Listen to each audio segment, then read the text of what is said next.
बिस्मिल्लाहिर्रहमानिर्रहीम। अस्सलाम वालेकुम प्यारे बच्चों, उम्मीद करती हूँ आप सब खैरियत से होंगे और अपना रोज़ाना का काम मामूल की बुनियाद पर कर रहे होंगे। आज हम उर्दू का सबक नंबर 2 नज़म नात का बकिया हिस्सा पढ़ेंगे।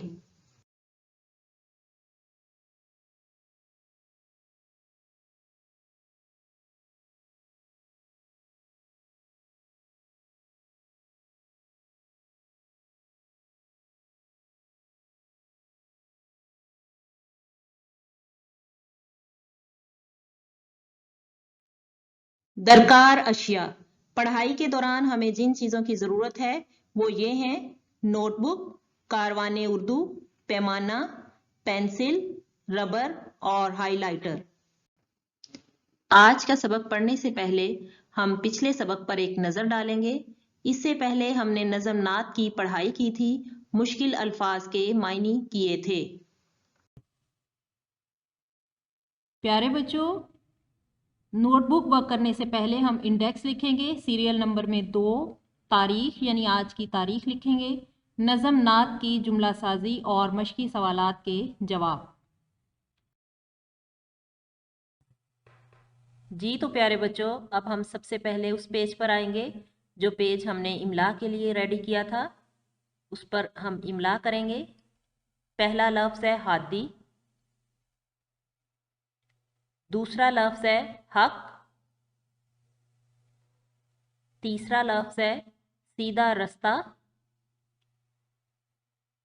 चौथा लफ्ज़ है रहनुमा और पांचवा और आखिरी लफ्ज़ है रहबर। नेक्स्ट पेज जुमला साजी के लिए तैयार करेंगे।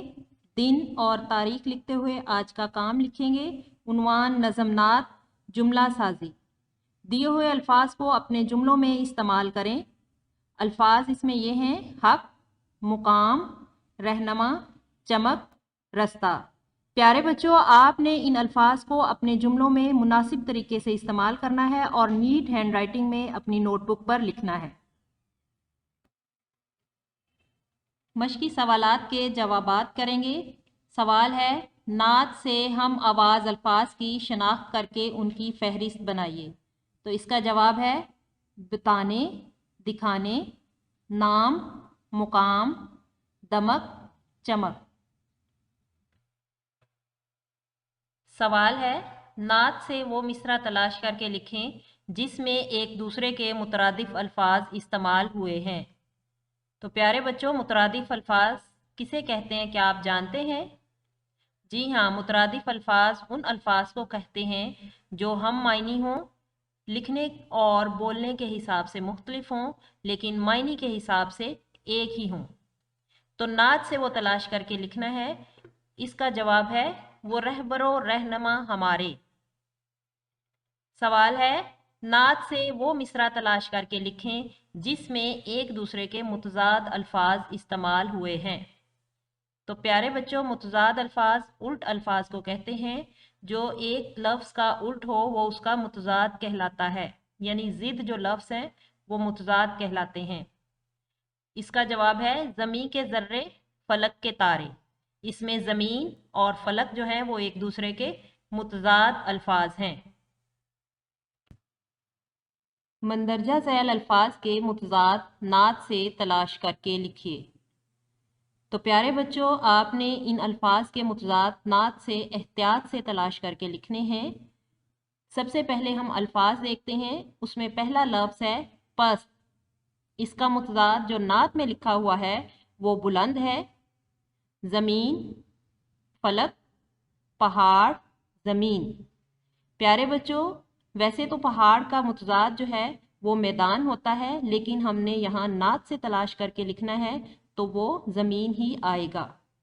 बातिल, हक, नीचा, ऊंचा, उल्टा, सीधा, मान, चमक। आज का सबक हमारा यहाँ ख़त्म होता है। अब हम अगले सबक पर एक नज़र डालते हैं। हम नज़म नात के बंद की तशरीह करेंगे, मरकज़ी ख़याल और कुछ ग्रामर वर्क करेंगे। आज का काम यानी डायरी वर्क है نظم نعت کی جملہ سازی اور سوالات کے جوابات نوٹ بک پر لکھیں۔ نظم نعت کے الفاظ معنی یاد کریں۔ اقوال زریں، نبی کریم صلی اللہ علیہ وآلہ وسلم نے فرمایا، سچ نجات دیتا ہے جبکہ جھوٹ ہلاک کر دیتا ہے۔ اسی حوالے سے ایک واقعہ ہے کہ حضرت محمد صلی اللہ علیہ وآلہ وسلم کی خدمت میں ایک شخص حاضر ہوا۔ اس نے آپ صلی اللہ علیہ وآلہ وسلم سے کہا کہ حضور، مجھ میں بہت سی اخلاقی برائیاں ہیں۔ میں جھوٹ بولتا ہوں، شراب نوشی کرتا ہوں، نماز ادا نہیں کرتا، چوری کرتا ہوں۔ میں یہ تمام برائیاں ختم نہیں کر سکتا۔ آپ صلی اللہ علیہ وآلہ وسلم مجھے کوئی ایک برائی کا بتا دیں جو میں چھوڑ دوں۔ تو اس پر آپ صلی اللہ علیہ وآلہ وسلم نے فرمایا کہ تم صرف جھوٹ بولنا چھوڑ دو۔ اس پر وہ شخص بہت راضی ہوا کہ مجھے تو صرف ایک ہی برائی ختم کرنا پڑے گی۔ لیکن جب نماز کا وقت آیا تو اس نے کہا کہ جب آپ صلی اللہ علیہ وآلہ وسلم مجھ سے دریافت کریں گے کہ کیا نماز پڑھی تو میں نہیں جھوٹ بول سکتا، تو اگر سچ بولوں گا مجھے شرمندگی ہوگی۔ اس پر اس نے نماز پڑھی۔ پیارے بچوں، صرف اس نے جھوٹ بولنا چھوڑا تو اس کی آہستہ آہستہ تمام اخلاقی برائیاں ختم ہو گئیں۔ ہمیشہ کوشش کریں کہ جھوٹ نہیں بولیں اور سچ بولیں، کیونکہ سچ جو ہے وہ جنت کی طرف لے جاتا ہے اور جھوٹ جہنم کی طرف لے جاتا ہے۔ امید کرتی ہوں آپ کو آج کا سبق سمجھ میں آ گیا ہوگا۔ اپنا خیال رکھیے گا۔ اللہ حافظ۔